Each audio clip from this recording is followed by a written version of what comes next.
வேதம் என்னும் தீபம் கத்து தந்த வசனம் அனுதினமும் எனக்கு அது வழிகாட்டுமே. வேதம் என்னும் தீபம் அது கத்து தந்த வசனம் அனுதினமும் எனக்கு அது வழிகாட்டுமே. கர்த்தர் நல்லவர். தேவன் என்னை அழைத்த அழைப்பின்படியும் எனக்கு காட்டின தரிசனத்தின் மூலமாகவும் என்னுடைய அனுபவத்தின் மூலமாகவும் என்னை தேவன் பக்குவப்படுத்தின விதத்தின் மூலமாகவும் நான் உங்களோடு செய்தியின் வாயிலாக பகிர்ந்து கொண்டு வருகிறேன். ஒரு வேத பகுதி வாசிப்போம். சங்கீதம் 119:77. உம்முடைய வேதம் என் மனமகிழ்ச்சி. உம்முடைய வேதம் என் மனமகிழ்ச்சி. சங்கீதம் 119:174 அதை தான் சொல்லுகிறது. உம்முடைய வேதம் என் மனமகிழ்ச்சி. எத்தனை பேருக்கு வேதத்தை வாசிக்கும் போது, வேதத்தை தியானிக்கும் போது மனமகிழ்ச்சி காணப்படுகிறது? வில்லியம் ஆலட் என்ற மிஷனரி 7ஆம் வயதுல 6 தடவை பைபிளை ரீட் பண்ணிருக்காங்களாம்.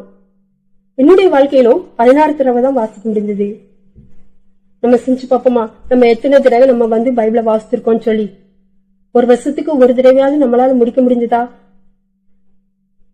இல்ல டெஸ்டுக்காக நம்ம ப்ரிப்பேர் பண்றதா காணப்படுறோமா? சங்கீதம் 19:7. கர்த்தருடைய வேதம் குறைவற்றதும் ஆத்துமாவை உயிர்ப்பிக்கிறதுமாய் இருக்கிறது. கர்த்தருடைய வேதம் குறைவற்றதும் ஆத்துமாவை உயிர்ப்பிக்கிறதுமாய் இருக்கிறது. எப்படி குறைவற்றதுமாய் காணப்படுகிறது? சங்கீதம் 119:105. உம்முடைய வசனம் என் கால்களுக்கு தீபமும் என் பாதைக்கு வெளிச்சமாய் இருக்கிறது. உம்முடைய வசனம் என் கால்களுக்கு தீபமும் என் பாதைக்கு வெளிச்சமாய் இருக்கிறது. நம்முடைய வாழ்க்கையில் திக்கற்று காணப்படும் போது, பாதை தெரியாமல் காணப்படும் போது கூட அது பாதை காட்டுகிற வசனமாய் காணப்படுகிறது. பாத்தீங்கன்னா ஆத்துமாவை உயிர்ப்பிக்கிறதாய் காணப்படுகிறது.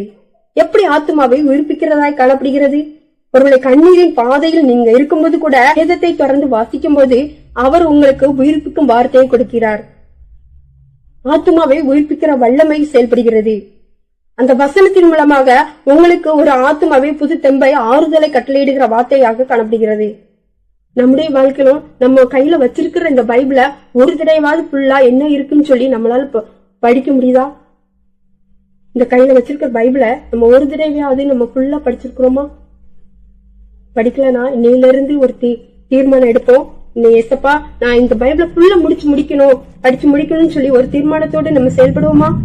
கையில வச்சிருந்தா மாத்திரம் போதாது, அது அதிகாரத்தை நம்ம வாசிக்கணும். தொடர்ந்து ஒவ்வொரு அதிகாரத்தை அறங்குறையா வாசிக்க கூடாது. உடைக்கல இருந்து வாசிக்க கூடாது.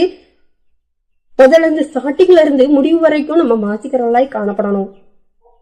நேரம் கிடைக்கும் போதெல்லாம் வேதத்தை தியானிக்கிறவங்களாய் நம்ம காணப்படணும். கண்ணீரின் பாதையில இருக்கும்போது கூட நம்மளால தொடர்ந்து பைபிளை வாசிக்க முடியாதுதான். ஆனாலும் நீங்கள் அதை எடுத்து பயன்படுத்தும் போது, அதை எடுத்து வாசிக்கும் போது உங்களோடு தேவன் பேச வல்லவர். ஒவ்வொரு வசனங்களுக்கும் அர்த்தம் உள்ளது.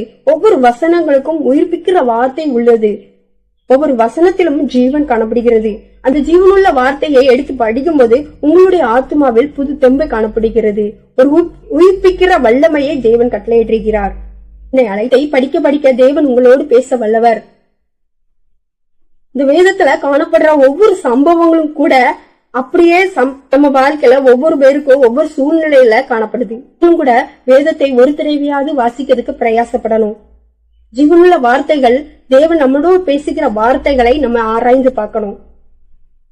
டெஸ்டுக்காக மாத்திரம் ப்ரிப்பேர் பண்ணாம நம்முடைய வாழ்க்கையில அனுதினமும் வேதத்தை திறந்து படிக்கிறவர்களை நம்ம காணப்படணும். நீங்க தனிமையா இருக்கும்போது வேதத்தின் மூலமாக, வசனத்தின் மூலமாக உங்களோடு பேச வல்லவர். அப்படிப்பட்ட வேதத்தை நீங்க தினம்தோறும் தியானிக்கிறவர்களாய் நீங்க காணப்படணும். பாருங்க, முடிய வசனம் என் கால்களுக்கு தீபமாய் பாதைக்கு வெளிச்சமாய் இருக்கிறது. உங்களுடைய வாழ்க்கையில் ஒரு தீபம் போன்று காணப்படுகிறது. வேதம் ஒரு தீபத்தை போன்றுதான் காணப்படுகிறது. அது பாதைக்கு நல்ல வெளிச்சமாய் காணப்படுகிறது. அதை தேடி நீங்க வாஞ்சையோடு வாசிக்கும் போது அது மனமகிழ்ச்சியை தருகிறது. உங்களுடைய வசனம் என் கால்களுக்கு தீபமும் என் பாதைக்கு வெளிச்சமாய் காணப்படுகிறது. உங்களுடைய வாழ்க்கையில் அது வெளிச்சமாய் காணப்படும். ஒருவேளை பாதை தெரியாது திக்கற்று காணப்படும் போது கூட, இருள் சூழ்ந்து இருக்கிற நேரத்துல கூட அது உங்களுக்கு வெளிச்சமாய் காணப்படும். அந்த வசனத்தை நீங்கள் தேடி நீங்க பைபிளை அனுதினமும் வாசிக்கிறவளாய் காணப்படணும். டெஸ்டுக்காக மாத்திரம் அல்ல, உங்களுடைய வாழ்க்கையில அனுதின வேலையில போல அனுதினமும் பைபிளை வாசிக்கிறவளாய் காணப்படும் போது தேவன் அனுதினமும் உங்களோடு பேச வல்லவர். உம்முடைய வசனம் என் கால்களுக்கு தீபம் என் பாதைக்கு வெளிச்சமாய் இருக்கிறது போல எங்களுடைய வாழ்க்கையில அனுதினமும் நாங்கள் தியானிக்க எங்களுக்கு கிருபை செய்யுங்க. ஒவ்வொருவரையும் பலப்படுத்தி நீர் பேசுவீராக ஜெபிக்கிற இயேசப்பா, நீங்க மகிமைப்படுங்க. துதிக்கிற மகிமை உமக்கே செலுத்துறேன் நல்ல பிதாவே, ஆமேன்.